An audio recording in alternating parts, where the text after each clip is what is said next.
Okay, for this week, I'm really excited because we are finally starting to bring color into our paintings. The past few paintings have all been achromatic or monochromatic, so I'm really excited to start finally getting some color into it because for this week, we are actually studying the temperature in color. So to do that this week, we had to choose either yellow and blue or yellow and red for our limited palette. I chose yellow and red, and so basically for the cool and warm tones, the warmest tone on the palette is going to be orange.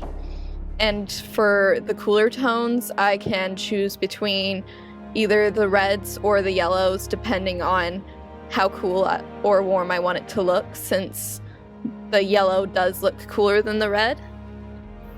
But yeah, as you can see, I'm kind of just mixing the yellow and the red slowly together just to get me a 5-step channel between them to choose between. And I actually ran out of space on my phone, so I could not video the rest of the mixing of the palette.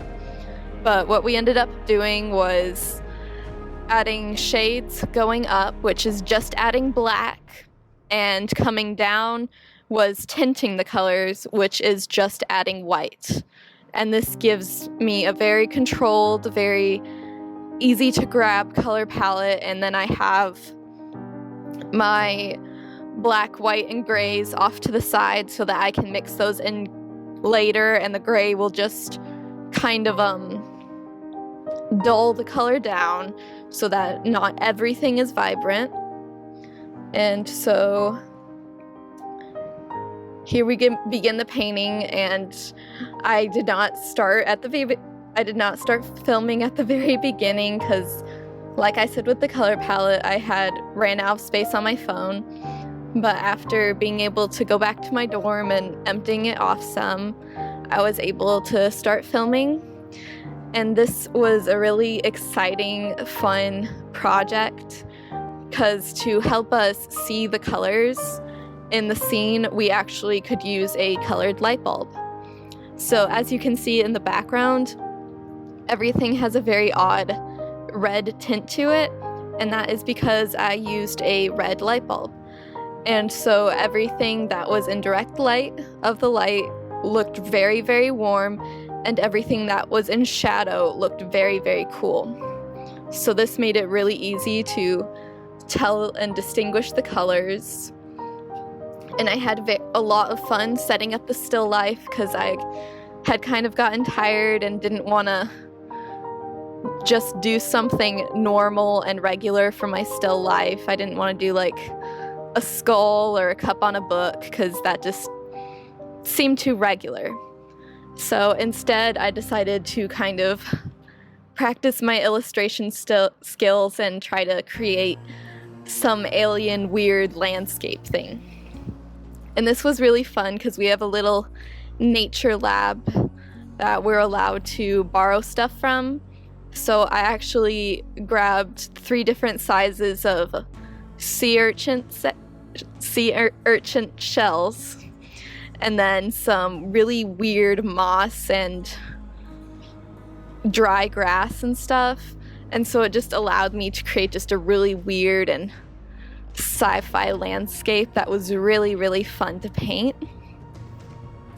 And it was kind of a weird process because at the beginning, how I said that orange would end up being the warmest color. Well, when I first started painting, I did not realize that because since I had worked in achromatic, I kind of just assumed that red would be the warmest, and then yellow would be the coolest, and then orange would just be an in-between. So during most of the beginning of the painting, it doesn't look very correct because like I said before, I was using orange as my middle ground when it should have been like my highlights. So it does look very odd, and later on I'll point it out when it comes, but you'll just be able to see like a random switch when I start using orange, and you can tell that my teacher has come by and corrected me and told me that I was doing it wrong, and it helps me do it a lot better. But I was really excited because for most of my paintings, I begin with a charcoal piece to kind of sketch it out, but to help get the color in there earlier, I basically started sketching out with color and then slowly just tried to work it more and more up, and to kind of try to create more depth than there actually was, because I wanted it to look like a landscape, whereas it was obviously just a little setup on a table.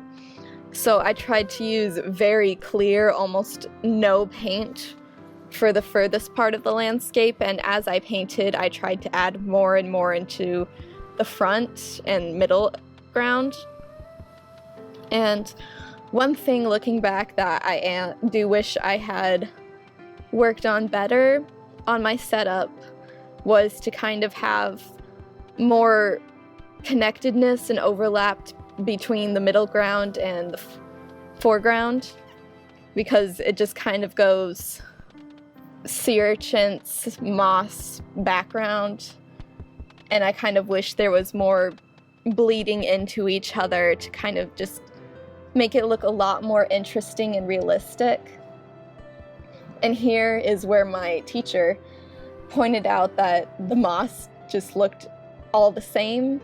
So it was kind of a learning experience of painting what I saw and not what I knew, because I knew the texture of moss, so I was trying my best to convey the texture of moss, but everything ended up the same color, so he had me push myself and try to see the different tones and colors and shapes within the moss, because it was really hard, because since it was the middle ground, I didn't want it to be in massive detail, because once again I wanted to convey as much depth as possible, because to kind of practice for my illustration major, I really wanted to be able to create a space that just looks like you could walk straight into it, and it just looks like a scene straight out of a movie.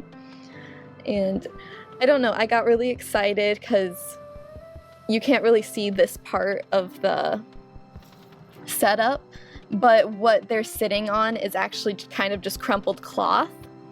But the more I looked at it, the more it started looking like mountains.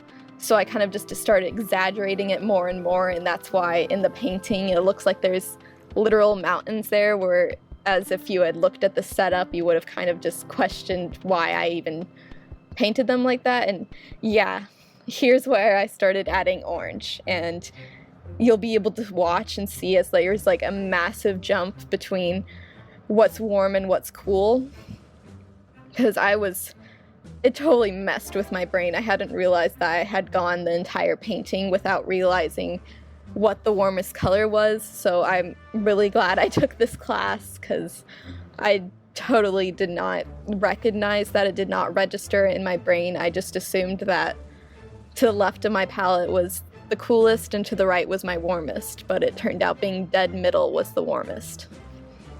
So as I painted, it just started coming alive more and more, and it was just such an exciting and fun experience. And I can't wait until next semester, because next semester I'm going to take color theory, so I'll be able to understand these things even more. And I don't know, I love it so much. I really want to try to see if someone wants to write a story to it, or I don't know. At the same time, it's just fun having it just there as it just looks like an abandoned area or terrain. And if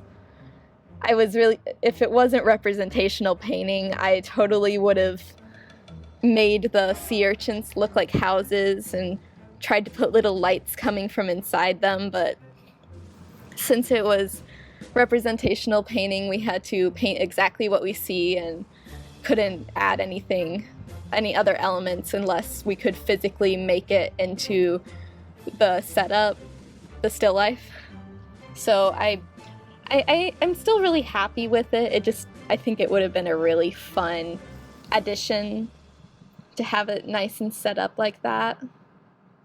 And yeah, here I'm once again just kind of pushing the difference between detail and lights and the darks, and it was really hard to try to get the moss to look just right, because like we all know what moss looks like, but trying to create that into an actual image was very, very difficult, and trying to make it look like there could be a terrain where there was just a giant cloud of moss was even harder to make it look believable, so someone looks at it and just says, oh yeah, this place exists somewhere, even though it obviously doesn't. But yeah, it was just really, I don't know, it was really fun. And oh, here I'm starting my most favorite part, because I was really scared to do all the tiny, tiny details on the sea urchins. So I saved it until the absolute last possible minute, because I was just so scared that after this amazing painting, I would somehow mess it up within the detail work. So I just kind of worked my way around and kind of sketched out the little curves on it before I started the massive amount of dots that follow around it.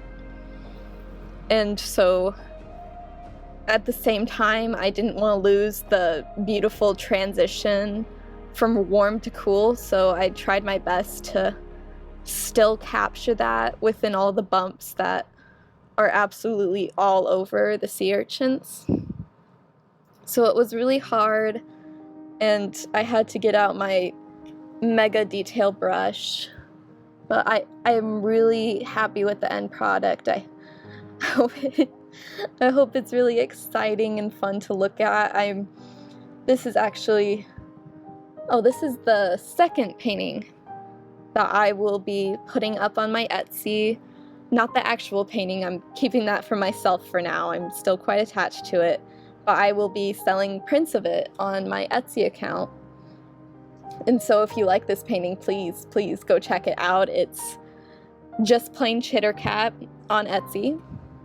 And so you can go and check that out. I'm really happy how it transitioned. I have printed out some prints of it so that I could see how the oil paint would actually look like on a print, and I was really excited by it. And so I hope this is something that's good enough to sell, because I love it so much that I think that might be one of my best selling ones. But at the same time, it's hard to tell, because doing like a small cartoon, people seem to like better than massively detailed, perfected pieces of art. So it's kind of an interesting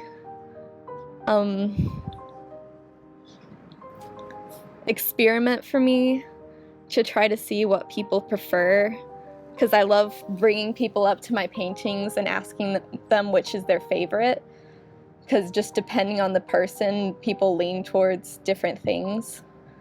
Like my art teacher, this was probably not his favorite piece, because he much prefers like the more artistically styled ones, the ones that look like they should be hanging in a museum, whereas I prefer stuff that kind of just looks like something someone would want to have in their house, and something that someone